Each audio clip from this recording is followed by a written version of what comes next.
உங்க வயசு 20ல இருந்து 45க்குள்ள இருக்கா? இந்த சம்மர்ல கம்மியான அளவு தண்ணி குடிக்கிறீங்களா? அப்ப ஒரு பிரசவத்தின் போது பெண்கள் எவ்வளவு அளவுக்கு வலி அனுபவிப்பாங்களோ அதை விட அதிகமான வலியை நீங்க அனுபவிக்க போறீங்க.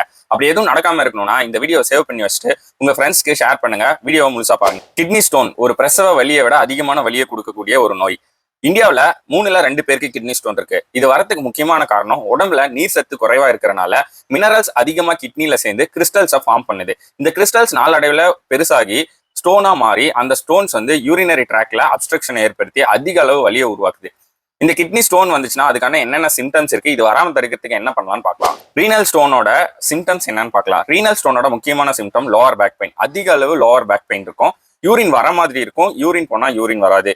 யூரின்ல பிளட் மிக்ஸ் ஆகி வரும். சில டைம் யூரின் போகும்போது அதிக அளவு பெயின் இருக்கும். இந்த மாதிரியான எந்த சிம்டம்ஸ் உங்களுக்கு இருந்தாலும் உடனே நீங்க டாக்டரை பார்க்க வேண்டியது ரொம்ப அவசியம். ஏன்னா இந்த ரீனல் ஸ்டோன் நாளடைவில் அதிக அளவு யூரினை உங்க பிளாடர்ல சேவ் பண்ணும் போது உங்க கிட்னி பாதிப்படைஞ்சு கிட்னி ஃபெயிலியர் வரதுக்கான வாய்ப்பு அதிகமா இருக்கு. ஸோ உங்க கிட்னி நீங்க பாதுகாக்கணும்னா இந்த ரீனல் ஸ்டோனை ரிமூவ் பண்ணணும், அல்லது இந்த ரீனல் ஸ்டோனே வராம நீங்க தடுக்கணும். முக்கியமான காரணம் குறைஞ்ச அளவு நீர் குடிக்கிறது. அதாவது ஒரு நாளைக்கு 3ல இருந்து 4 லிட்டர் தண்ணீர் கட்டாயம் குடிக்கணும். ஏன்னா நம்ம உடம்புல இருக்கக்கூடிய எல்லா கழிவுகளையும் நம்ம கிட்னி வழியா இந்த நீரும் சேர்ந்து யூரினா கன்வெர்ட் ஆகி தான் வெளியே வருது. ஸோ நம்ம தண்ணீர் குறைவா குடிக்கும் போது நம்ம உடல்ல இருக்கக்கூடிய வேஸ்ட் எல்லாம் கிட்னில சேர்ந்து, அதாவது முக்கியமா புரோட்டீன் அண்ட் மினரல்ஸ் எல்லாம் கிட்னில சேர்ந்து ஸ்டோனா ஃபார்ம் ஆகி நம்மளுக்கு இந்த ரீனல் ஸ்டோனை கிரியேட் பண்ணுது.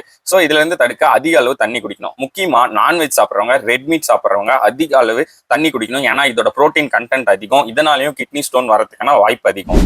ஆல்கஹால் கன்சியூம் பண்றவங்க நார்மலா தண்ணி குடிக்கிறவங்களை விட அதிக தண்ணி குடிக்கணும். ஏன்னா உங்களுடைய ஆல்கஹால்னால உங்க கிட்னி ஆல்ரெடி பாதிப்படைஞ்சிருக்கும்.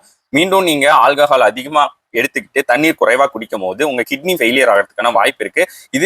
இதோட கண்டினியூவேஷனா ரீனல் ஸ்டோனும் வரதுக்கான வாய்ப்பு அதிகமா இருக்கு. ஸோ ஆல்கஹால் கன்சியூம் பண்றவங்க அதிக அளவு தண்ணீர் குடிங்க. இதெல்லாம் நம்ம சரியா ஃபாலோ பண்ணோம்னா தினமும் 3ல இருந்து 4 லிட்டர் தண்ணீர் குடிச்சோம்னா நம்ம 2 லட்ச ரூபாவை சேவ் பண்ணலாம். ஏன்னா நீங்க ரீனல் ஸ்டோன் வந்துச்சுன்னா அந்த ரீனல் ஸ்டோனை ரிமூவ் பண்றதுக்கு கிட்டத்தட்ட 2 லட்ச ரூபாய் செலவாகும்.